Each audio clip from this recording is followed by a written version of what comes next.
My name is Sarah Calloway, and I am going to tell you something that most people in Dusty Creek, Texas spent years pretending never happened. My husband James was murdered. Not in the street, not with a gun. He was murdered slowly, in our own home, by the two men who then walked through my front door 5 days after his funeral and told me I now belonged to one of them. They thought I would fall apart. They thought a widow with a 6-year-old daughter and no money had no choice but to surrender. They were wrong about me in every way a person can be wrong about another person. This is the story of what they did, and exactly what I did about it. I want you to understand what James Calloway was before I tell you how he died. Because the men who killed him wanted the world to forget he ever existed.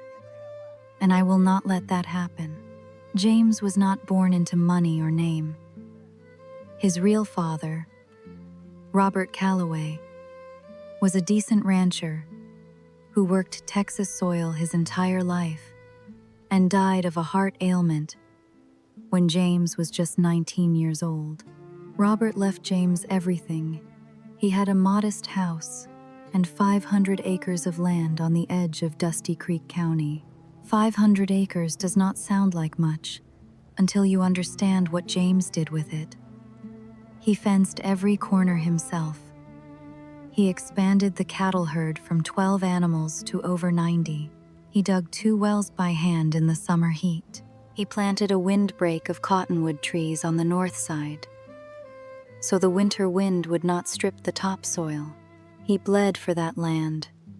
Every callus on his hands, every scar on his arms, every sunrise he saw from the saddle, that was the land he built. And the first thing he did when we got married was put every acre in my name. I told him that was foolish. He said, "Sarah, the only thing I know for certain in this life is you. That land is as much yours as mine. More, maybe. You are the one who will still be standing when I am gone." I did not understand what he meant by that then. I do now. We married in 1869 against my family's wishes. My parents wanted me to marry a merchant's son from Austin, a man with a clean suit and a steady income and absolutely nothing behind his eyes. I chose James instead, and my family called it a mistake for years afterward. It was the best decision I ever made, and I would make it again in a heartbeat. Now I need to tell you about Earl Calloway, because understanding Earl is understanding everything that came after. Earl was James' stepfather. After Robert died, James' mother was lonely and frightened, and she made the mistake of marrying Earl within the year. Earl was the kind of man who looked respectable. From a distance, he kept a clean collar and attended church every Sunday and spoke in measured, reasonable tones. But inside, Earl Calloway was nothing but appetite. He had watched Robert Calloway build that land for 20 years. He had watched James inherit it, and something in Earl could not accept that those 500 acres land he had lived beside, land he considered himself entitled to by proximity alone, would belong to a young man who did not even carry his blood. When James put the land in my name, Earl nearly swallowed his tongue trying to stay calm. He came to James privately and said the land should stay in the Calloway family name. James told him plainly, "Sarah is the Calloway family." Earl smiled and nodded and shook James' hand. That was the day, I believe, that Earl began planning. If Earl was the cold one, Hector Briggs was the hungry one. Hector owned the lumber yard, held mortgages on half the buildings in Dusty Creek, and had more money than any man in the county. He was 55 years old, heavy, red-faced, and he had spent his entire life buying whatever he wanted: land, influence, silence. He had wanted me since the day James and I first rode into Dusty Creek. He never said it directly, Men like Hector Briggs do not say things directly. But I felt his eyes on me at church, at the general store, at the spring social. There was something in the way he looked at me that made me stand closer to James. James noticed too. When Hector made a quiet remark once, nothing outright, just a comment about how James was a lucky man, with a look that lasted too long. James put himself between me and Hector without a word, and we walked away. Hector Briggs was not accustomed to being walked away from. I do not know exactly when Earl and Hector found each other. I imagine it happened naturally, the way two dark things find each other in the same shadow. Earl needed someone to help him take the land. Hector needed someone to deliver him what he wanted most. They made a deal. James would die. The land would transfer to me.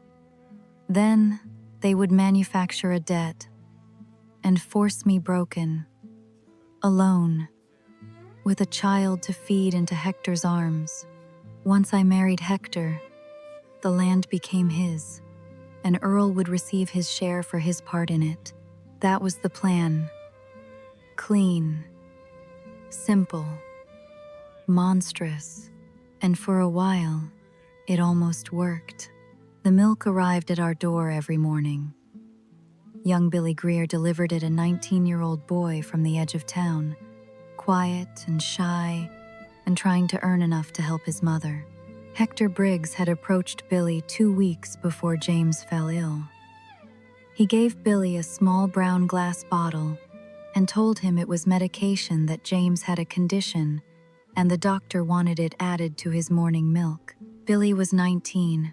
He trusted an older man of wealth and authority. He had no reason not to. He added the bottle's contents to our milk every morning for 2 weeks.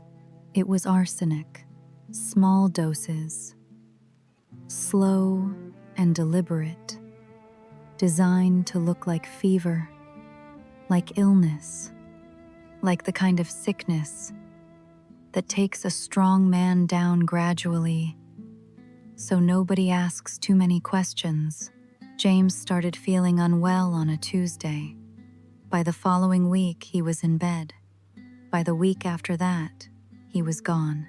9 days from healthy to dead. Dr. Caleb Rourke came, examined James, and wrote on the death certificate, typhoid fever. Earl Calloway had paid him $50 to write those 3 words. Rourke told himself it was a mercy that the man was already dying, and nothing would change the outcome. He told himself this lie every night for months. James was buried on a Wednesday. The whole town came. People said kind things. Women brought food to my door for 3 days. I did not eat for most of those 3 days. I sat with Rose and held her hand and watched the door and felt something in my chest that was not just grief. It was a feeling I could not name yet, something cold and alert underneath all the sorrow. I know now what that feeling was. It was my body telling me something was wrong. Not just wrong in the way death is wrong. Wrong in a specific, human, deliberate way. I did not listen to it yet. I was too deep in grief to hear it clearly. That would change on the 5th day after the funeral. Earl Calloway came to my door on that 5th morning, not to ask how I was, not to bring food, not to sit with his grief the way a father should. He came with a paper in his hand. He sat down at my kitchen table, my table, in my home, and laid the document flat, and said that James had borrowed $1 lakh from Hector Briggs before he died. He said the note was signed. He said it was due immediately upon James' passing, per the terms. I looked at the paper. I looked at the signature. Something in my stomach turned. James never borrowed money from that man. I said, "The signature says otherwise," Earl replied. He did not even blink. Before I could speak again, the front door opened. I had not invited anyone in. The door opened anyway. Hector Briggs walked into my home, like a man walking into a room that already belongs to him. Hat in hand, a small smile on his face.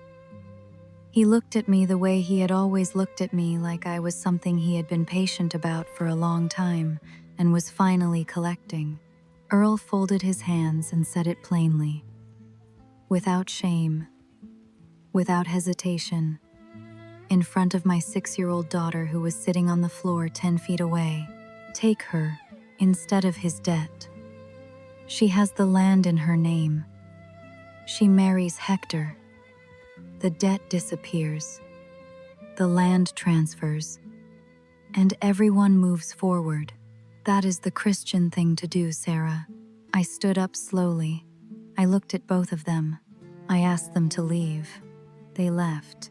But they left smiling, because they believed I had nowhere to go. They gave me 2 weeks to decide. What they did not know was I had already decided. I need to tell you about Martha Haynes before I go further. Martha was 52 years old and had been a widow for 8 years. She ran a small boarding house on the edge of town. She was tough in the way that only women who have survived difficult things are tough. Not hard, not bitter, just absolutely unafraid of the truth. While the rest of Dusty Creek was either in Hector's pocket or too frightened to speak, Martha had been watching everything with clear, quiet eyes. She came to my house the evening after Earl and Hector's visit. She did not bring food this time. She sat across from me and said, "James did not borrow that money. You know it, and I know it. And that signature, James wrote his letter J, with a hook at the bottom, curled left, and looped back under. I have seen it on his land papers for years. The J on that debt note is straight. No curl, no loop." I stared at her, and she continued, "9 days is not how typhoid works. My first husband took 3 months to die of typhoid. He suffered every minute of it, and I watched every one of those minutes. James did not suffer the right way." We sat in silence for a long time after that. Then Martha said softly, "Open the trunk, Sarah." I had not been able to open James' trunk since he died. It sat at the foot of our bed, and I walked around it every day like it was something I was not ready to touch yet. That night, after Rose was asleep, I sat on the floor beside it in the dark for a long time. Then I opened it. Inside, his personal ledger, survey papers for the land, roses, first pair of shoes wrapped in cloth, a lock of my hair from our wedding day tied with string, and at the very bottom, folded between 2 pages of the family Bible, 3 letters. The first was a letter from Earl to James, written 8 months before James died. It demanded James sign the 500 acres over immediately or, in Earl's exact words, face consequences a stubborn man brings on himself. James had written across the top of it in pencil, "Do not sign. Tell no one. Keep this." The second letter was James' own hand, a draft, never sent, addressed to a lawyer in San Antonio. He was asking what legal protections a man had if he believed his stepfather meant him harm. He knew. James had known something was coming, and he was trying to find a way to protect us. He just did not find it fast enough. The third letter was different from the others. It was short, written in a hand I did not recognize. No signature. It had been slipped between the Bible pages, not placed there by James, tucked in, as if someone had done it quietly, in haste, without wanting to be seen. It said, The milk. They are putting something in the milk. I heard them talking. I am afraid to say more. God forgive me. I read it 3 times. Then I sat on the floor of that bedroom until morning came through the window. When the sun rose, I got up. I washed my face. I made Rose her breakfast. I braided her hair. I kissed the top of her head, and I made a decision that would change everything. If this story is hitting you right in the heart, hit that like button and subscribe. We're just getting started. The best part is coming.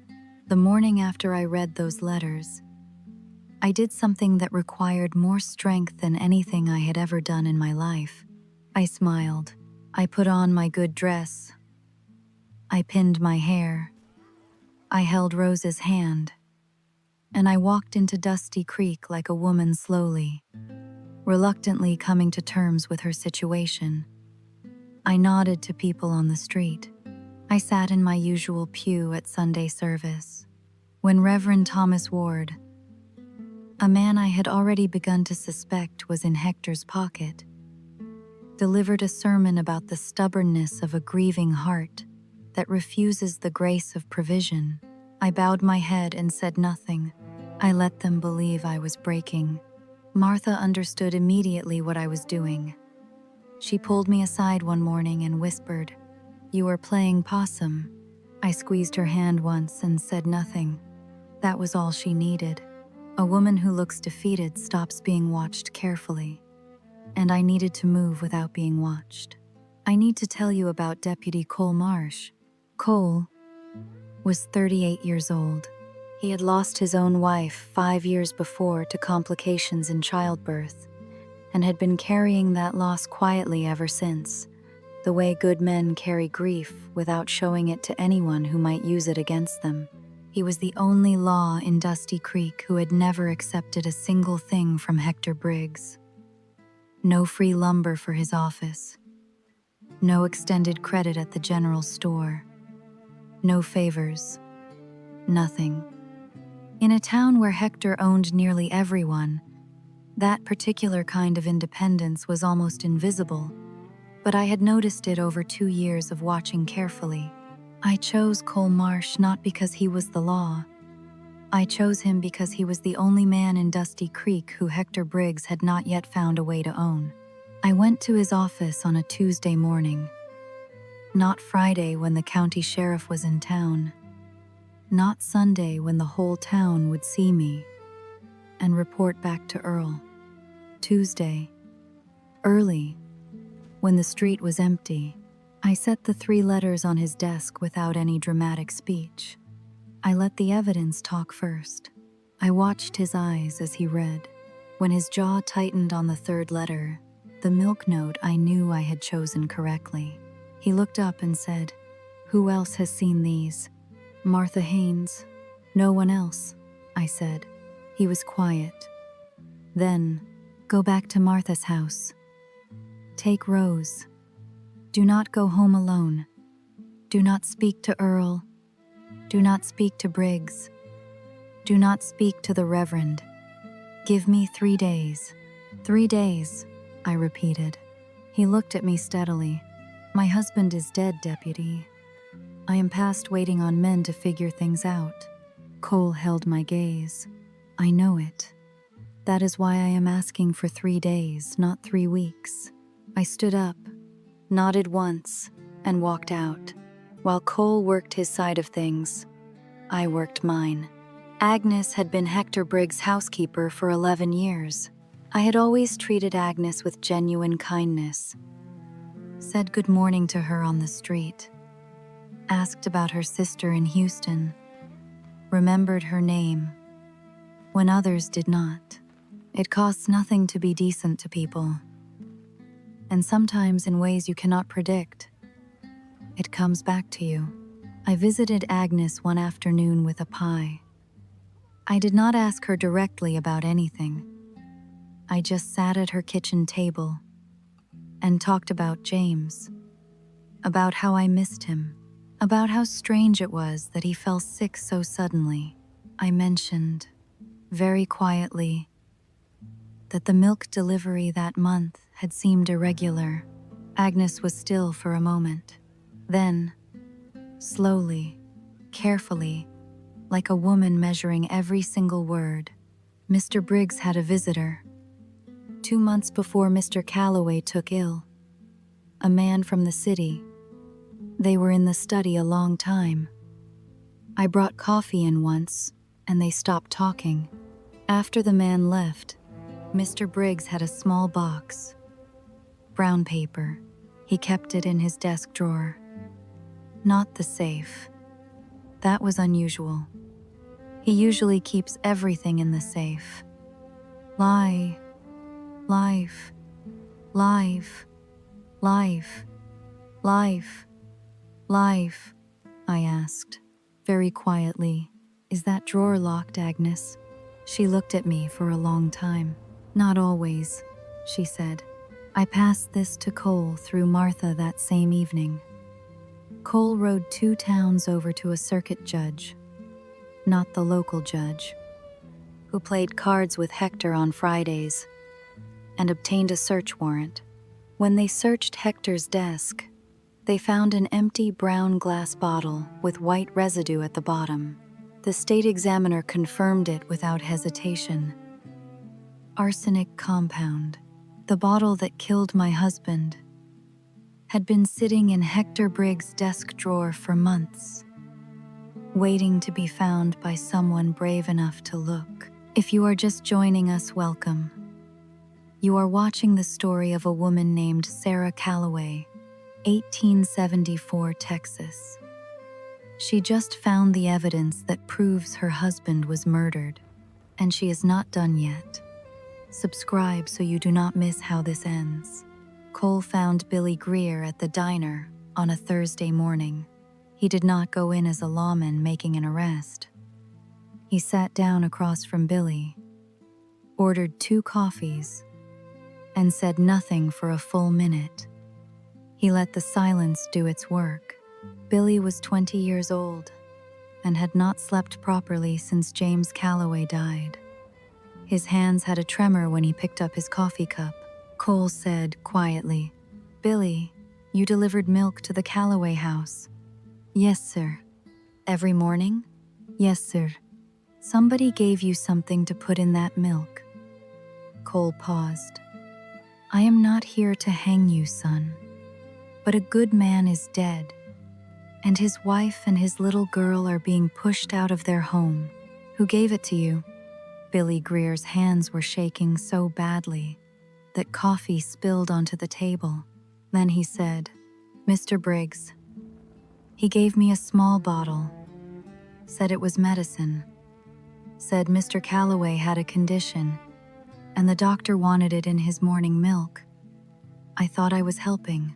I swear I did not know." He could not finish the sentence. Cole put a hand on his arm and said, "Write it down. Everything. Every detail. Sign it."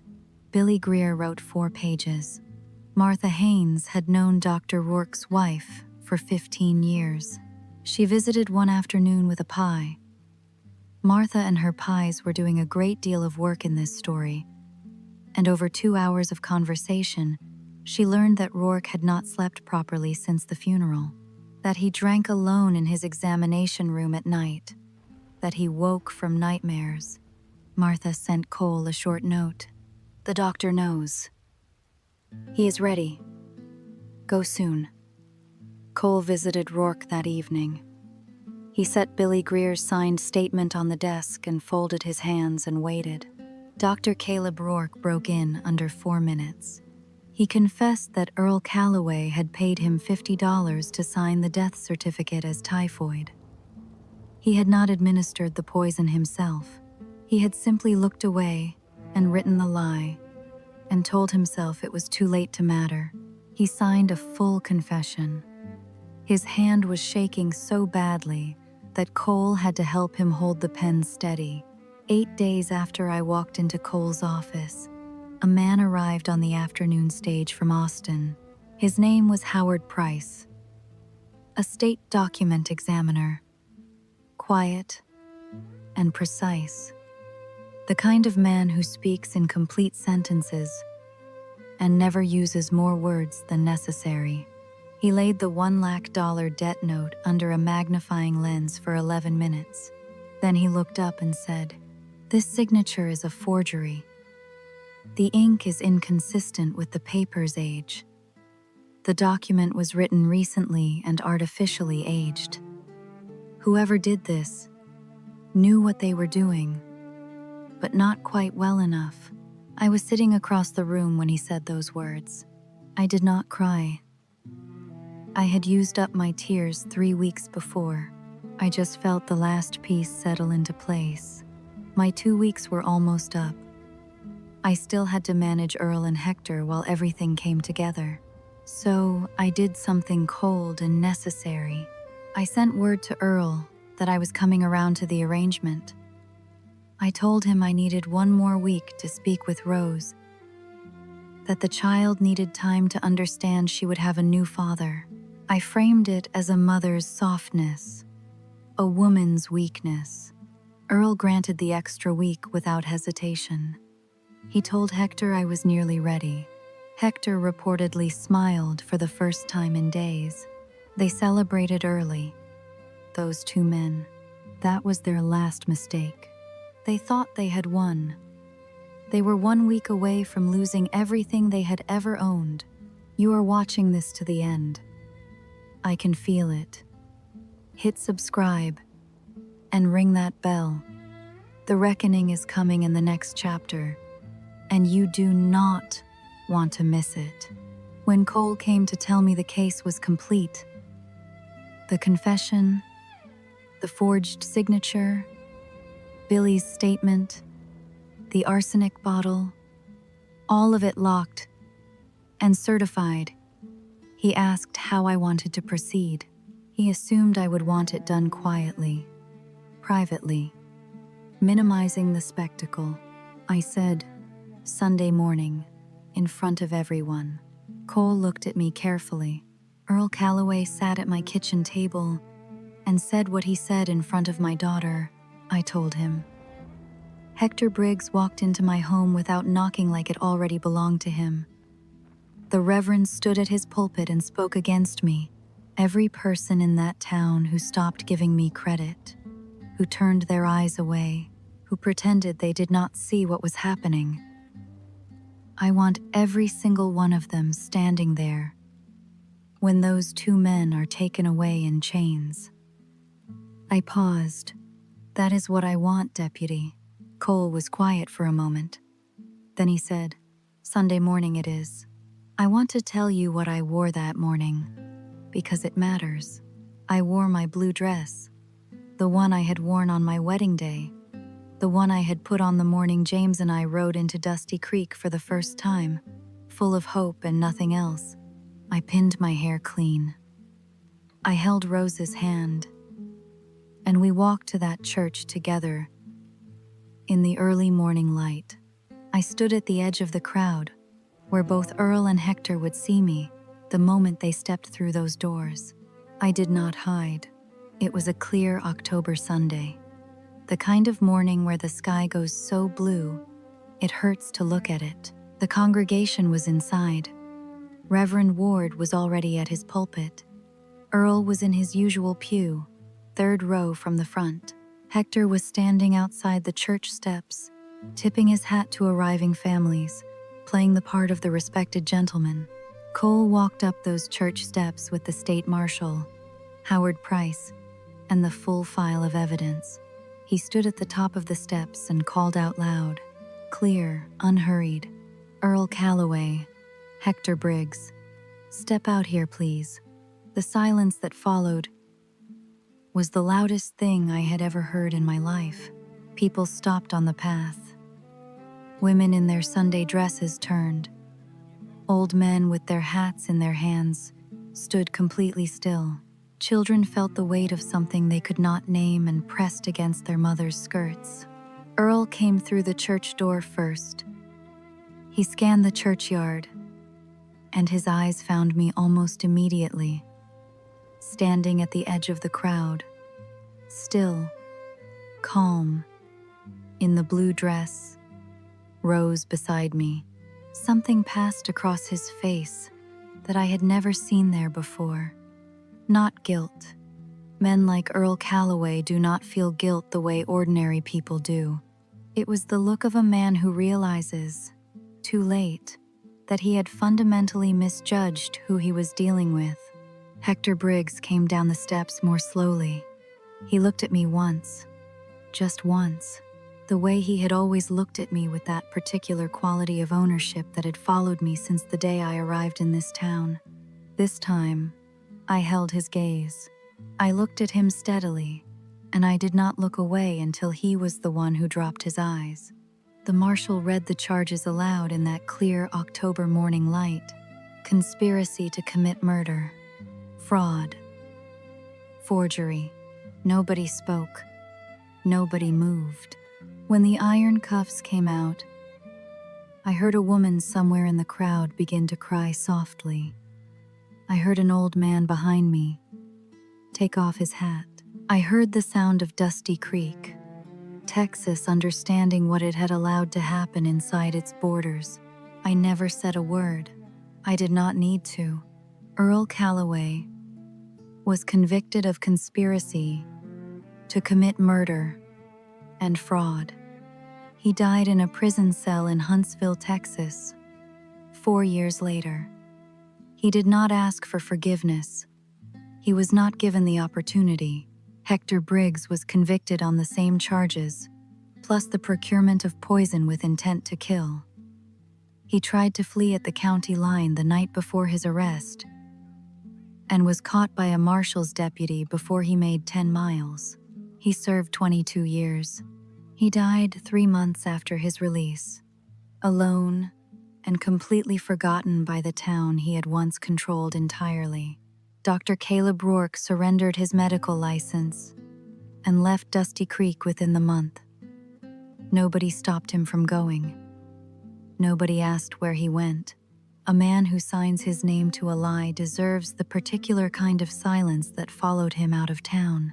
Reverend Thomas Ward resigned his position 3 weeks after the arrest, citing failing health. The congregation accepted his resignation without comment. That particular brand of silence was, I think, a verdict of its own. Billy Greer was not charged. He had been a 19-year-old boy, manipulated by a powerful man, and that counted for something in the circuit court. He left Dusty Creek, and I heard years later that he had settled in New Mexico, married a school teacher, and become a quiet and decent man. I hope that is true. I have chosen to believe it. The land stayed in my name. The debt note was voided in open court and declared fraudulent. The 500 acres that James had bled for, that Earl had killed for, that Hector had schemed for, remained exactly where James had placed them, in my name, under my care. I did not sell. I did not leave. I did not quietly disappear the way the town half expected a widow in my position to eventually do. I hired 2 ranch hands. I expanded the fence line on the north pasture. I enrolled Rose in school.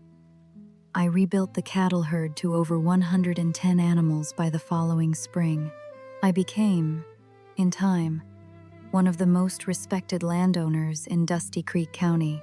Every single day that I stood on that land was a day that Earl Calloway and Hector Briggs rotted in their prison cells, knowing with absolute certainty that they had failed, that every calculation they had made was wrong, that the woman they had written off as helpless had outlasted them entirely. That is the revenge that cannot be undone. Not the handcuffs, not the conviction. Those were justice. The revenge was me still standing, still here, still on the land they killed my husband to take. Cole came by one Thursday afternoon in the spring, hat in his hand, and asked if Rose and I needed help with the east pasture fence that had come down in the winter storms. I looked at him for a moment. Then I said, "I will get the tools." We fixed the fence together that afternoon without talking much. Rose ran circles around us in the new grass, laughing at something only a 7-year-old can find funny in an empty field. Nothing was said about the future. Some things in 1874 moved slowly. That was all right with me. On the 1-year anniversary of James' death, I sat at the kitchen table after Rose was asleep, and I wrote a letter to my family. The family who had told me marrying James was a mistake. The family who had said I was throwing my life away. The letter said only this: he had more than they ever knew, and he left me more than anyone could count. I am still here. Rose is well. The land is ours. He would be glad. I sealed the letter and set it by the door to mail in the morning. Then I blew out the lamp and sat in the dark for a while. Outside, the Texas prairie was as wide and silent as it had always been, as it would always be stretching out in every direction under a sky full of stars, not caring one bit about the small human lives that burned and suffered and occasionally triumphed on its surface. But I had triumphed on it. And the land, James' land, my land, Rose's land, remembered every bit of it. A reporter from a San Antonio newspaper came to Dusty Creek 6 months after the trial. He asked me one question before he left. "Mrs. Calloway, were you afraid? Through all of it?" I was quiet for a moment. Then I said, "Every single day." But my daughter was watching, and I decided a long time ago that the most important thing Rose ever learns is that her mother did not sit down when they told her to. If Sarah's story moved, you share it with someone who needs to hear it today. Subscribe for more stories of real courage, real betrayal, and real justice. Well, see you in the next one.